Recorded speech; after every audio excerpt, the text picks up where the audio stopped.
मुंबई की नरीमन पॉइंट पर स्थित 60 मंजिला सिंघानिया एम्पायर का हेडक्वार्टर शाम के ढलते सूरज की नारंगी किरणों से जगमगा रहा था। ऑफिस के सबसे ऊपरी फ्लोर पर बने आलीशान कांच के केबिन में विवान सिंघानिया बैठा था। उम्र यही कोई 29-30 साल, तीखे नैन नक्श, कलाई पर बंधी लाखों की कस्टमाइज्ड रोलेक्स घड़ी और चेहरे पर एक सख्त, कभी न पिघलने वाला कॉर्पोरेट ठहराव। विवान इस देश का सबसे युवा और कामयाब बिजनेस टाइकून था। लोग उसे the iron man of corporate कहते थे, क्योंकि उसके लिए सिर्फ नंबर्स, मुनाफा, स्टॉक मार्केट्स और अरबों की डील्स मायने रखती थी। भावनाएं, रिश्ते और प्यार, उसके पास इन चीजों के लिए न तो वक्त था और न ही कोई दिलचस्पी। 7 साल पहले एक दर्दनाक कार एक्सीडेंट में अपने माता पिता को अचानक खोने के बाद विवान ने दुनिया से नाता तोड़ लिया था और अपने दिल के चारों तरफ एक बहुत ऊंची अभेद्य दीवार खड़ी कर ली थी। उसने खुद को काम के बोझ तले इतना दबा लिया था कि उसकी जिंदगी सिर्फ business meetings, boardroom presentations, private jets के सफर और आलीशान 5 स्टार होटलों के वीआईपी सन्नाटे में सिमट कर रह गई थी। वो भूल चुका था कि आखिरी बार वो कब खुलकर हंसा था या कब उसने ढलते सूरज को बिना किसी बिजनेस कैलकुलेशन के सिर्फ सुकून से देखा था। आज विवान थोड़ा ज्यादा उखड़ा हुआ था।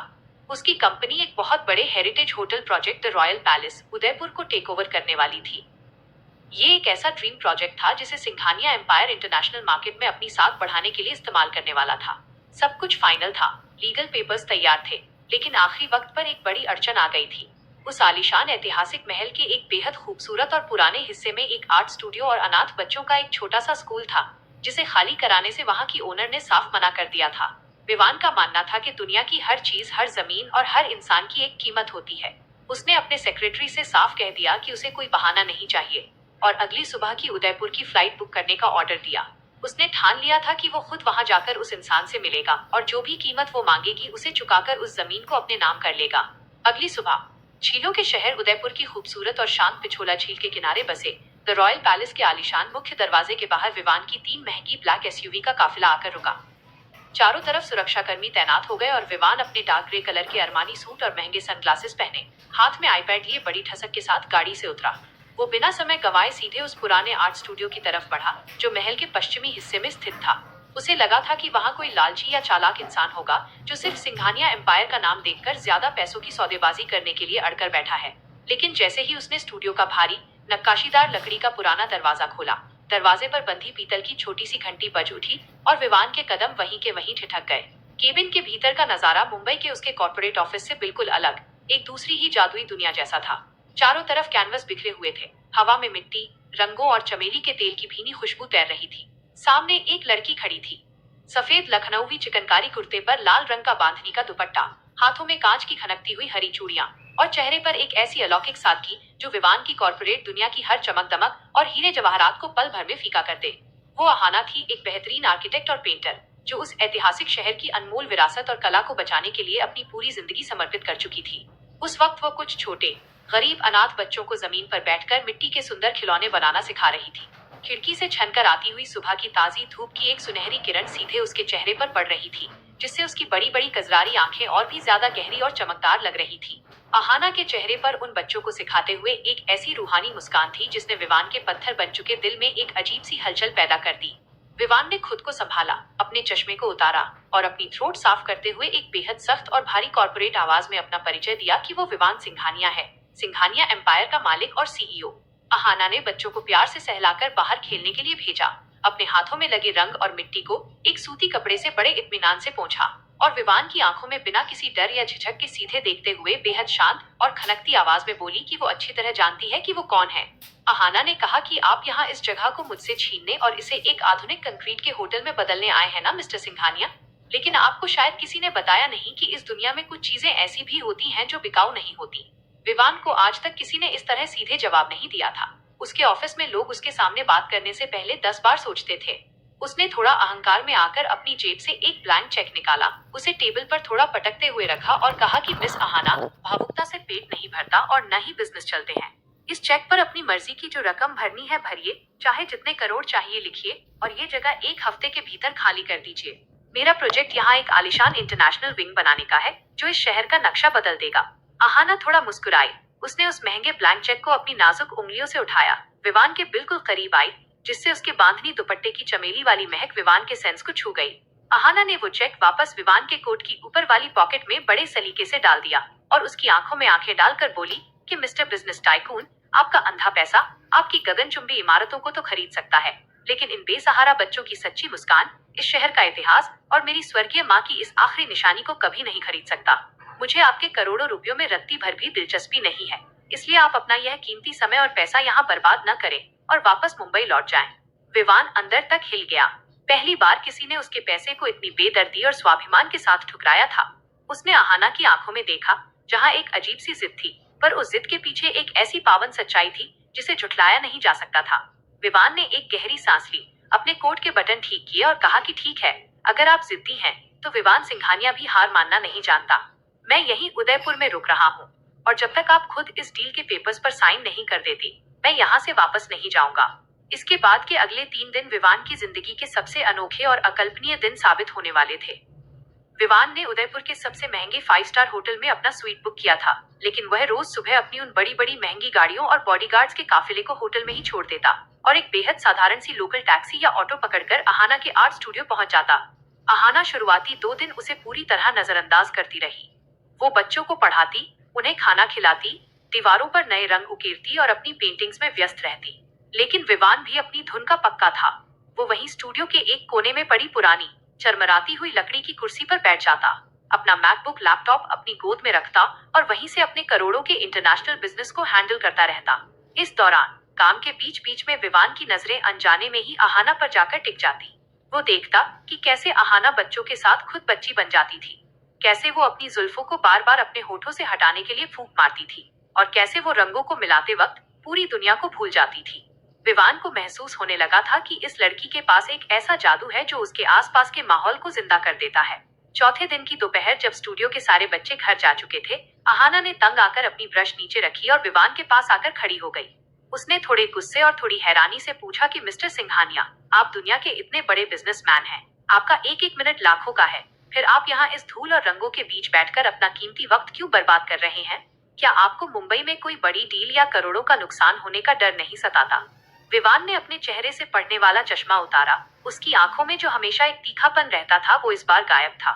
उसने बेहद धीमी और गंभीर आवाज में कहा कि ये उदयपुर पैलेस का प्रोजेक्ट मेरे लिए सिर्फ एक नया बिजनेस या मुनाफा कमाने का जरिया नहीं है आहाना, ये मेरे पिता का आखिरी सपना था। एक्सीडेंट से ठीक 2 दिन पहले उन्होंने मुझसे इस पैलेस के बारे में बात की थी।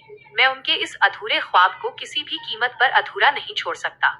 आहाना ने पहली बार विवान के उस कड़क कॉर्पोरेट मुखौटे के पीछे छुपे एक बेहद भावुक, अकेले और दुखी इंसान को देखा, जो सिर्फ एक टाइकून नहीं था, बल्कि अपने माता पिता की यादों को संजोए हुए एक तड़पता हुआ बेटा भी था। आहाना का दिल विवान के लिए थोड़ा सा पसीज गया। उसने कुछ पलों के लिए गहरी खामोशी अख्तियार की, फिर विवान की तरफ देखकर बोली कि ठीक है, मैं तुम्हारे साथ एक डील करने को तैयार हूँ, लेकिन ये कोई ऑफिशियल कॉर्पोरेट डील नहीं होगी, ये मेरी और तुम्हारी एक पर्सनल शर्त होगी। विवान ने उत्सुकता से पूछा कि कैसी शर्त? आहाना ने मुस्कुराते हुए कहा कि अगले 3 दिन तुम्हें इस महंगे अरमानी सूट, इस कस्टमाइज्ड घड़ी, अपने इस आईपैड और इस स्मार्टफोन को पूरी तरह छोड़कर मेरी साधारण दुनिया में जीना होगा। तुम्हें इन अनाथ बच्चों को खुद पढ़ाना होगा, उदयपुर की तंग गलियों में एक आम इंसान की तरह घूमना होगा और इस शहर की आत्मा को एक बिजनेसमैन की लालची नजर से नहीं, बल्कि एक सच्चे इंसान की नजर से महसूस करना होगा। अगर 3 दिन के बाद भी तुम्हारे दिल ने मुझसे कहा कि यहाँ बच्चों के स्कूल को तोड़कर इंटरनेशनल होटल का विंग बनना ही सबसे सही फैसला है, तो मैं आहाना बिना एक भी रुपया लिए खुद अपने हाथों से तुम्हारी उस लीगल डील पर साइन कर दूंगा। विवान के लिए यह शर्त किसी बहुत बड़े शौक जैसी थी। बिना फोन के, बिना इंटरनेट के, बिना सिक्योरिटी और अपनी आलीशान सुख सुविधाओं के रहना उसके लिए नामुमकिन जैसा था। लेकिन आहाना की उन गहरी जादुई आंखों में एक ऐसी चुनौती और कशिश थी कि विवान चाहकर भी मना नहीं कर पाया। उसने आहाना की आंखों में आंखें डालकर कहा कि ठीक है, मुझे तुम्हारी ये अजीब शर्त मंजूर है, डील डन।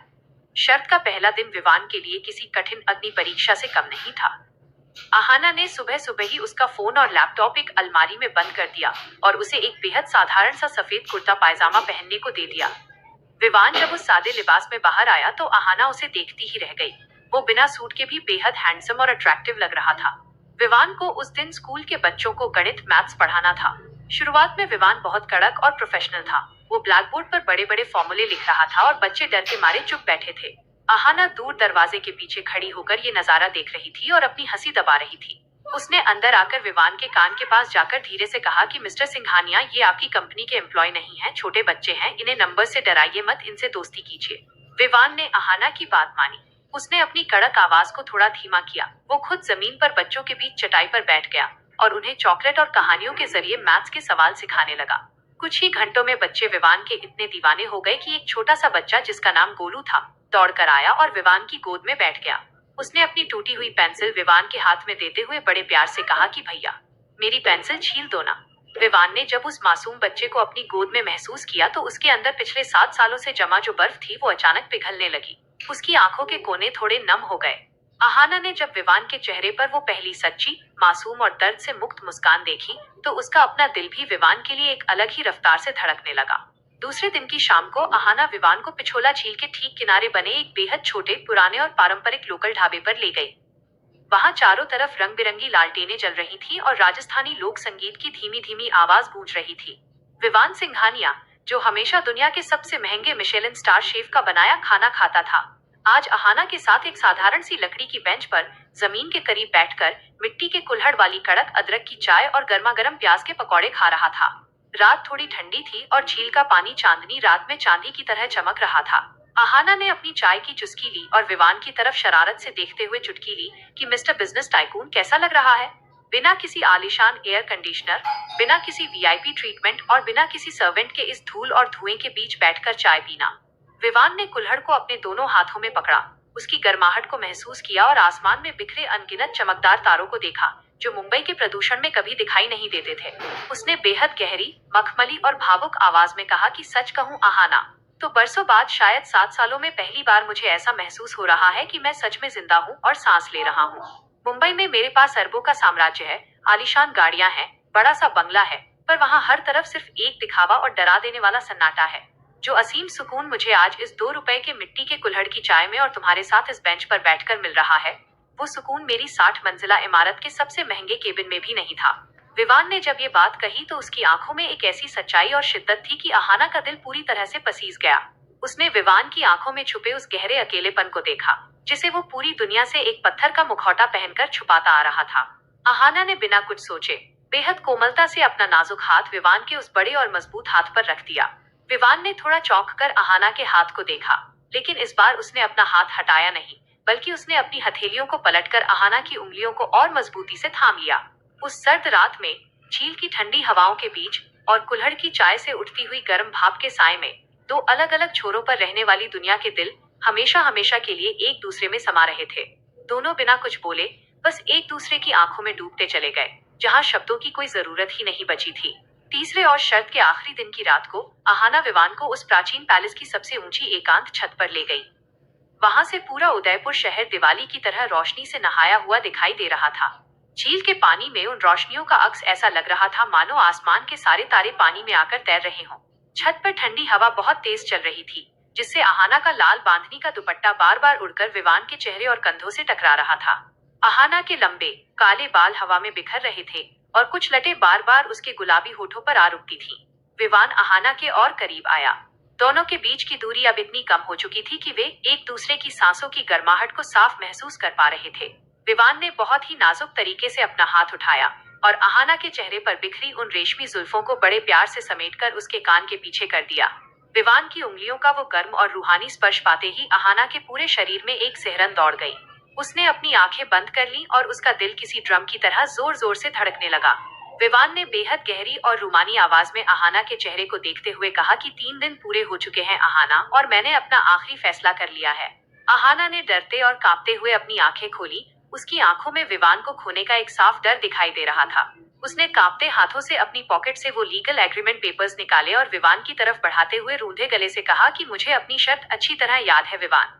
अगर तुम्हारा फैसला कंपनी के हक में है तो तुम इन पेपर्स पर मुझसे साइन करा सकते हो। मैं अब तुम्हें नहीं रोकूंगी। विवान ने आहाना को देखा, फिर उन करोड़ों के पेपर्स को अपने हाथों में लिया और आहाना की आंखों में सीधे देखते हुए बिना एक पल भी सोचे उन पेपर्स को बीच में से फाड़कर 2 टुकड़ों में हवा में उड़ा दिया। कागज के वो टुकड़े छत से नीचे झील के पानी में गिर गए। आहाना ने पूरी तरह हैरान और अचंभित होकर विवान को देखा। उसकी आंखों से आंसू बहने ही वाले थे कि विवान ने आगे बढ़कर आहाना के दोनों हाथों को अपने हाथों में ले लिया। उसने मुस्कुराते हुए कहा कि मैंने कहा था ना आहाना कि इस बिजनेस टाइकून ने अब सच में जीना सीख लिया है। मैं अपने पिता का सपना जरूर पूरा करूंगा, लेकिन किसी के आशियाने को और इन मासूम बच्चों के भविष्य को उजाड़ कर नहीं। सिंघानिया एम्पायर इस पैलेस का इंटरनेशनल विंग उदयपुर में ही किसी दूसरी जमीन पर बनाएगा।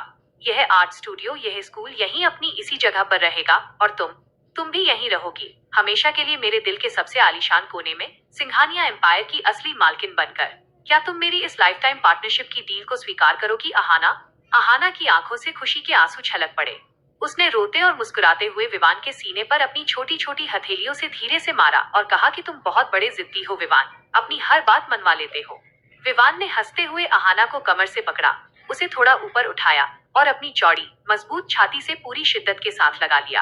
अहाना ने भी अपने दोनों हाथ विवान के गले में डाल दिए और अपना चेहरा उसके कंधे में छुपा लिया। विवान ने महसूस किया कि उसका 60 मंजिला एम्पायर और अरबों का बैंक बैलेंस इस एक लड़की के पावन और निश्चल प्यार के सामने बिल्कुल तिनके जैसा छोटा था। उसने अहाना के माथे पर अपने होठों से एक बेहद लंबा, पवित्र और गहरा चुंबन अंकित कर दिया, जिसने उनके इस रिश्ते पर हमेशा हमेशा के लिए मुहर लगा दी। इस जादुई रात के ठीक 6 महीने बाद मुंबई का पूरा मीडिया और कॉर्पोरेट जगत एक बार फिर सिंघानिया एम्पायर के हेडक्वार्टर के बाहर जमा था। चारों तरफ कैमरों की फ्लैशलाइट्स चमक रही थी और देश विदेश के बड़े बड़े बिजनेसमैन वहां मौजूद थे। कंपनी की एनुअल जनरल मीटिंग चल रही था और विवान सिंघानिया स्टेज पर बने पोडियम पर खड़ा था। वो हमेशा की तरह अपने 3 पीस सूट में बेहद ग्रेसफुल, रॉयल और पावरफुल लग रहा था, लेकिन आज उसकी आंखों में वो पुराना सूनापन और कड़कपन नहीं था। आज उसके चेहरे पर एक मुकम्मल, संतुष्ट और बेहद खूबसूरत मुस्कान थी। विवान ने माइक संभाला और पूरे आत्मविश्वास के साथ बोलना शुरू किया कि लेडीज एंड जेंटलमैन, आज मैं सिंघानिया एम्पायर के इतिहास के सबसे बड़े और मेरे दिल के सबसे करीबी प्रोजेक्ट का ऐलान करने जा रहा हूँ। हम देश भर में एक नए वेंचर की शुरुआत कर रहे हैं जिसका नाम है द अहाना फाउंडेशन। यह फाउंडेशन भारत के सभी ऐतिहासिक शहरों के महलों और विरासतों को संरक्षित करेगा, वहाँ की स्थानीय कला को बढ़ावा देगा और बेसहारा अनाथ बच्चों के लिए मुफ्त इंटरनेशनल लेवल के स्कूल्स और आर्ट स्टूडियोज का निर्माण करेगा। और मुझे ये बताते हुए बेहद गर्व हो रहा है कि इस पूरे प्रोजेक्ट की नेशनल हेड मेरी अर्धांगिनी, मेरी वाइफ और मेरी लाइफ पार्टनर होंगी। विवान ने अपनी बात पूरी करते हुए रुककर स्टेज के सामने फ्रंट रो में बैठी अहाना की तरफ देखा। अहाना ने आज पेस्टल रॉयल ब्लू कलर की बेहद खूबसूरत बनारसी सिल्क साड़ी पहनी थी। बालों में मोगरे का गजरा सजाया हुआ था और कानों में सिंघानिया खानदान के पुश्तैनी हीरे के झुमके चमक रहे थे। वो साक्षात किसी राजकुमारी जैसी लग रही थी। पूरा कॉर्पोरेट हॉल कई मिनटों तक तालियों की गड़गड़ाहट से गूंजता रहा। अहाना ने बेहद शालीनता और गर्व के साथ स्टेज पर कदम रखा और विवान के पास जाकर खड़ी हो गई। विवान ने सबके सामने पूरी दुनिया के कैमरों के आगे अहाना का हाथ थाम लिया, मानो वो पूरी दुनिया को बता रहा हो कि इस टाइकून की सबसे बड़ी अमानत अब उसकी बाहों में है। उसी रात मुंबई के मरीन ड्राइव पर स्थित विवान के आलीशान और विशाल सिंघानिया मेंशन की सबसे ऊपरी खुली छत पर, जहां से दूर दूर तक अरब सागर की लहरें और मरीन ड्राइव की लाइटें क्वींस नेकलेस यानी रानी के गले के हार की तरह चमक रही थी, विवान और अहाना अकेले खड़े थे। रात बेहद हसीन थी और मुंबई की हल्की हल्की सुहानी रोमांटिक बारिश की बूंदें गिरने लगी थी। विवान ने आज अपनी उस आलीशान छत पर लगी टेबल पर कोई महंगी विदेशी वाइन या शैंपेन के ग्लास नहीं रखे थे, बल्कि उसने बहुत प्यार से मिट्टी के 2 वही पुराने कुल्हड़ लाकर रखे थे, जिनमें से कड़क अदरक वाली चाय की सोंधी सोंधी खुशबू आ रही थी। ठंडी हवा चली, जिससे अहाना की सिल्क साड़ी का पल्लू थोड़ा सा उड़ा। विवान ने पीछे से आकर अहाना को अपनी मजबूत और सुरक्षित बाहों के घेरे में ले लिया और अपना चेहरा उसके मोगरे की खुशबू वाले बालों के पास ले गया। उसने अहाना के कान के पास अपनी गर्म और मदहोश कर देने वाली आवाज में धीरे से फुसफुसाया कि तो बताइए मिसेज अहाना विवान सिंघानिया, हमारी इस लाइफ टाइम अनऑफिशियल डील और इस खूबसूरत इन्वेस्टमेंट के बारे में अब आपका क्या ख्याल है? अहाना ने अपनी बाहों में बंधे विवान की तरफ रुख किया। उसने अपने दोनों हाथ विवान के गले में डाले, उसकी आंखों में अपनी पूरी कायनात को देखा, जहां सिर्फ और सिर्फ उसके लिए अगाध प्रेम, सम्मान और समर्पण था।